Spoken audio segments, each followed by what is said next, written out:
Good morning, students. In this video, we will see what are the possible questions on the skull lateral view. When we will see the skull from lateral side, there may be many questions because this view shows many bones, okay, which are articulating to form the lateral view of the skull.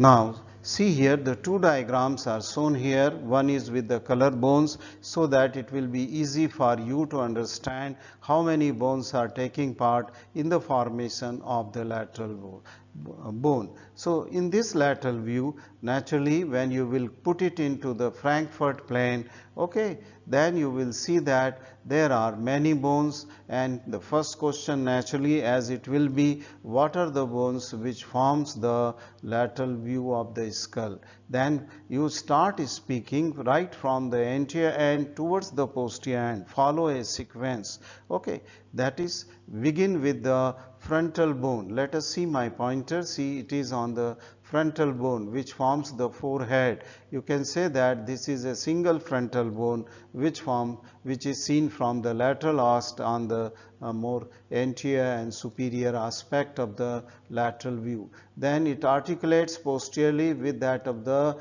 right and left parietal bone, and this right and left parietal bone, since it is a paired bone but frontal bone was a single bone, and you can see here that there are the superior and inferior temporal lines are there which are starting from frontal bone and going right up to the zygomatic arch. Okay, then you can say that posterior to this bone, that is the parietal bone, there is another bone which forms the posterior aspect of the skull, and this bone is called as the occipital bone. And then you can again start from anterior to that of the posterior side below this frontal bone. Below the frontal bone you are seeing this plate of the bone which is forming the nose, bridge of the nose, and this bone is called as the nasal plate. Just the violet color bone which is just articulating with nasal bone, here is maxilla, see the same color extending, and this is the right side maxilla which will articulate with the left side maxilla at intermaxillary suture in midline. Then this bone here to which this forms the cheek of, prominence of the cheek in the blue color, this bone is called as the zygomatic bone. Just posterior to the zygomatic bone, this bone which is seen where the pointer is moving here is called as the greater wing of the sphenoid, and posterior to the greater wing of the sphenoid, the bone in yellow color is a large bone here. It is also a paired bone, right and left bone, and this is called as temporal bone. We will see the different parts of temporal bone later. Okay, and below the maxilla which forms the upper jaw where the upper teeth are attached in the alveolar process, there is a bone which is a detachable bone, only movable bone in the skull, and this is called as mandible. And this mandible, head of the mandible forms the temporomandibular joint here, okay, on which these joints move. The rest of the joints which are in the form of the sutures, okay, fibrous joint, they are non-movable structure here. So these are the bones which are seen in the norma lateralis. Naturally, next question will come, what are the important sutures or joint which are present in between these bones? So most important suture between the parietal and frontal bone is the coronal suture. Then posteriorly it is the lambdite suture here between occipital bone and the posterior border of the parietal bone. At the lower margin of parietal bone where I am moving the pointer, this suture is called as esquamosal suture, and this is between the lower margin of parietal or lower border of parietal and that of the this temporal bone here, okay, it is temporal bone. This bone which is between the zygomatic and the parietal this temporal bone is the greater wing of the sphenoid. Just see this greater wing of the sphenoid, above it is articulating with that of the parietal bone, then it is also articulating anteriorly and superiorly with the frontal bone. Anteriorly it is articulating with that of the zygomatic bone also, and posteriorly it is articulating with the squamous part of the temporal bone, right. Similarly, posteriorly this temporal bone is articulating with parietal occipital bone also, okay, at the asterion, as we have learned from here, between the parieto-occipital suture, parieto-occipital suture and the parieto-mastoid suture, okay, with that of the squamosal suture. This is the area of the asterion. Now, he can ask, where is the area of pterion, okay, and pterion is an area enclosing the four bones above, which is parietal, below greater wing of sphenoid, anteriorly the frontal bone, and then posteriorly is the squamous part of the temporal, this area where I am circling, or in this diagram you can see there is a small circle enclosing this English letter H, capital letter H type of the four sutures which are there, and this area which is enclosing here is called as the pterion. So, the pterion is name given to the area it is given.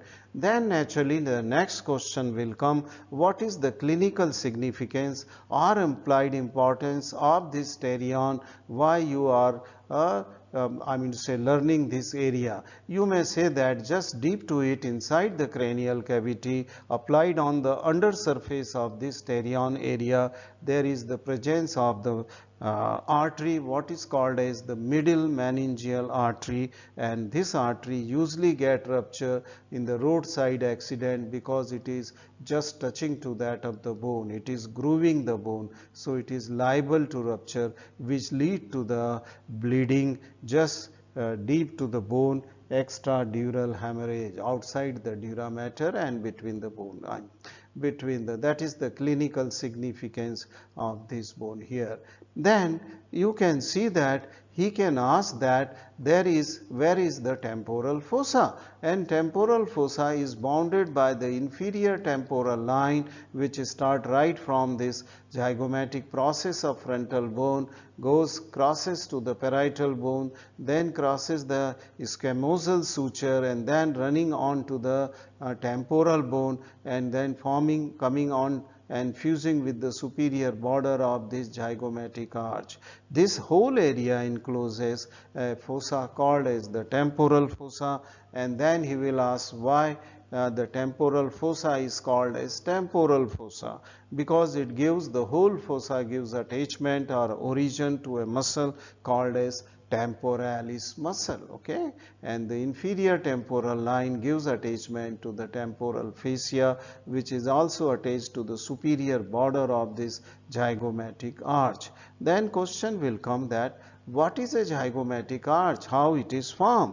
A zygomatic arch is a bony arch which is formed by the two bony process, one going posteriorly from zygomatic bone, and this is called as the temporal process of zygomatic bone, and another bony process going anteriorly towards the zygomatic bone, so it is called as the zygomatic process of temporal.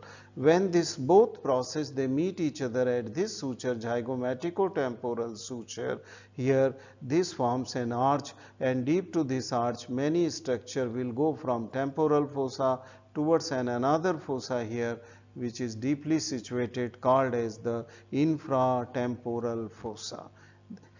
Then the question will come, where is the external acoustic meatus and what are its boundary? Then you can see that this opening here where pointer is moving is the external acoustic meatus is there, external ear opening is here, and then this tunnel, okay, is bounded by anteriorly and inferiorly by this plate, and this is called as tympanic plate, which is the part of the temporal bone itself. Above and posteriorly it is bounded by that of the temporal bone. Okay, so this is the external acoustic meatus, okay, and just on the surface of this tympanic plate, not tympanic, this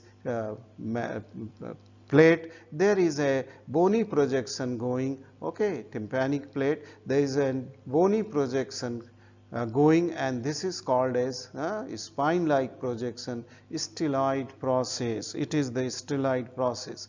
Just posto-inferior to the external acoustic meatus, which projection is this? That may be a next question, which is pointing forwards and downwards. So this bony projection which is pointing here is called as the mastoid process, and this mastoid process is the part of the temporal bone, and what lies deep to this bone is the air sinuses called as the mastoid air sinuses are there, okay, mastoid, and this bone posteriorly is bounded, okay, by a suture called as the occipitomastoid suture, okay, occipitomastoid suture is here, okay.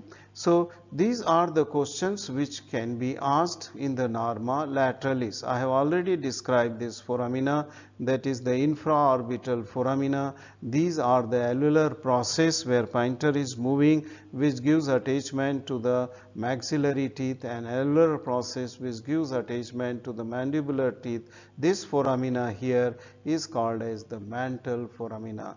This is the nasal opening, and there is a bony projection at the base of the nasal opening here, where pointer is there here. This is called as anterior nasal spine. It is in midline. It is which gives attachment to the cartilage. Nasal cartilages are attached here. I hope that this much is enough for the norma lateralis, okay. So just start giving your answer from one side to the other side. Don't mix above, down, below, okay. Don't give answer in a haphazard fashion when he is asking about various sutures or various bones forming this foramina. Again, I am thankful to the Walter Kluwer for using these diagrams, and I am also thankful to you for watching this video. Thank you very much.